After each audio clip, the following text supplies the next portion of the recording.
Today, the world celebrates. It celebrates an ongoing effort. A universal agreement that was able to engage all nations of the world, the Montreal Protocol.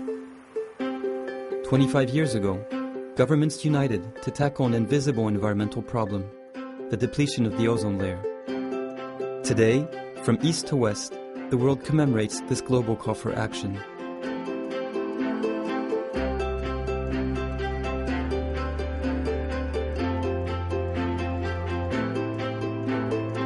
A call to save our natural shield against the harmful ultraviolet rays that had put us all, animals, plants, and human beings, at risk.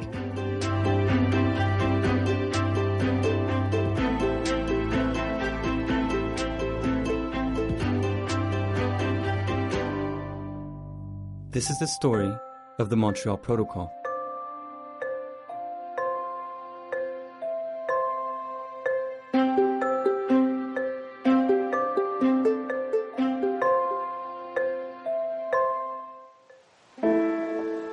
When scientists broke the news of ozone depletion, most of the world didn't believe them. There was a common knowledge with regard to the ozone layer, and that common knowledge was that the ozone layer was in perfect conditions. Back in the 70s, scientists found out that man-made substances were responsible for ozone depletion. Certain chemicals, such as CFCs used in the air conditioning, refrigeration, and foam sectors, were reacting with the ozone molecules once vented into the atmosphere and slowly depleting the ozone layer. If we had continued to let chlorofluorocarbons increase in our atmosphere, the world that we would have gotten to would not have been a very good place to live in. The scientific evidence laid out terrible prospects ahead. Unprotected by a damaged ozone layer, exposure to the sun could gravely raise the incidence of skin cancers, eye cataracts, as well as diseases due to the weakening of our immune systems.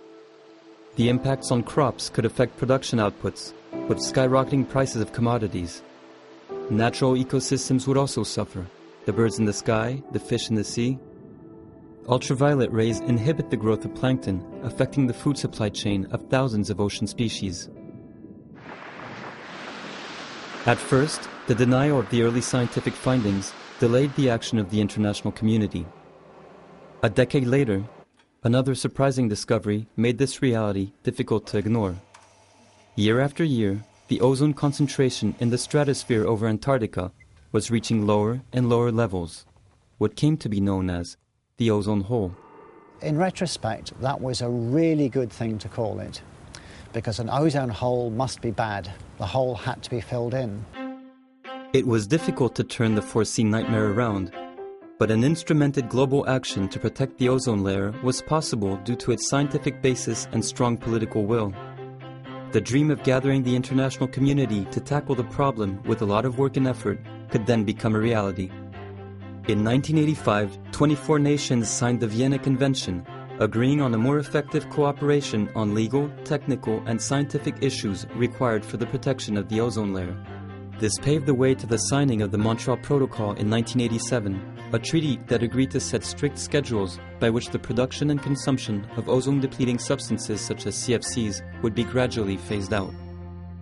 Governments of the world agreed on the minimum targets, which they were strengthening throughout the years, based on sound science, based on state-of-the-art development of technologies, and based on the goodwill of the governments. Montreal Protocol has been a matter of start and strengthen. In the beginning, there may have been just one gas and 50% reduction. And then you add it on with more knowledge, with more science, the other gases, the other substances. The solution to the problem was heavily dependent on developing alternatives to ozone-depleting chemicals used in various applications. Within the framework of the Montreal Protocol, negotiations engaged industry representatives, economic specialists, and technology developers in discussing the future prospects for ozone-friendly alternatives. Well, at the beginning, because of the very cross-cutting use of these substances, we were a little bit worried. We set clear goals. Those goals helped stimulate innovation and technology development by creating a market for ozone-friendly technology. Political will and trust between governments, backed by science and technology, had set the protection of the ozone layer in motion. Once ozone-friendly alternatives were available, the world united once more and came up with a unique model of funding and technical assistance to ensure compliance to the ozone-depleting substance phase-out targets among the Montreal Protocol community. The establishment of the Multilateral Fund set the basis for an effective delivery of technical and financial assistance. The fund has generated a wealth of international cooperation, both through its partnerships with developed and developing countries. Through South-South cooperation, it has stimulated industry to both develop and market alternatives, I believe much faster than might have been without the Montreal Protocol and the Multilateral Fund. The Multilateral Fund financially backs the implementation of projects by sharing resources among 148 countries worldwide. This has been very, very effective because we have linked compliance with the financial assistance. Implementing agencies and bilaterals carry the mandate to apply the Montreal Protocol model for the protection of the ozone layer across the globe. At first, the protocol strengthens local capacities through the establishment of national ozone units. This has enabled governments to lead initiatives and tackle the ozone-related problems locally. The implementing agencies have really played a critical role over the years, without a doubt. They have been the connection between the Multilateral Fund and more than 100 countries to disseminate technology, to overcome barriers on standards, on commercialization, and to get the technologies out in the field. Altamente considerable la capacitación que han recibido en temas técnicos y en temas de gestión. O sea, realmente por intermedio de la acción se ha dado un fortalecimiento de las instituciones de los países en desarrollo. The assistance provided to member countries relies on information exchange, upgrading the national knowledge base. It allows targeted awareness raising among business and civil society. Technology transfer, industrial conversion, and capacity building such as training of customs officers and refrigeration technicians are also part of the package.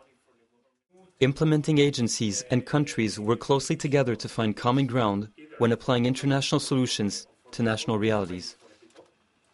After 25 years, the Montreal Protocol has delivered over $2.8 billion in assistance for the implementation of almost 7,000 projects. This has been instrumental to the global compliance to the ozone-depleting substance phase-out targets, as every country has been sharing common but differentiated responsibilities towards this goal.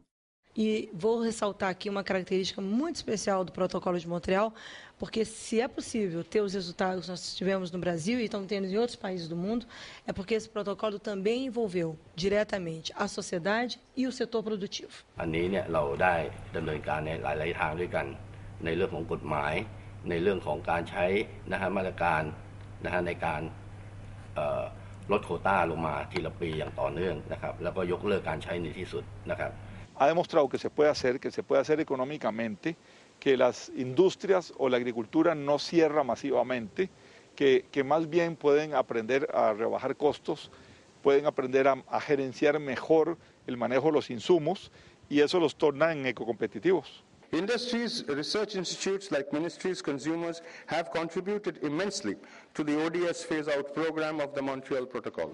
In the field, the Montreal Protocol has brought significant impacts on developing countries at local and regional levels. The benefits from the Montreal Protocol to the Mexican people and the Mexican industry has been not only the technology transfer, the technology improvement, also the better employments, for example, gender issues as well, better employments for women in certain sectors.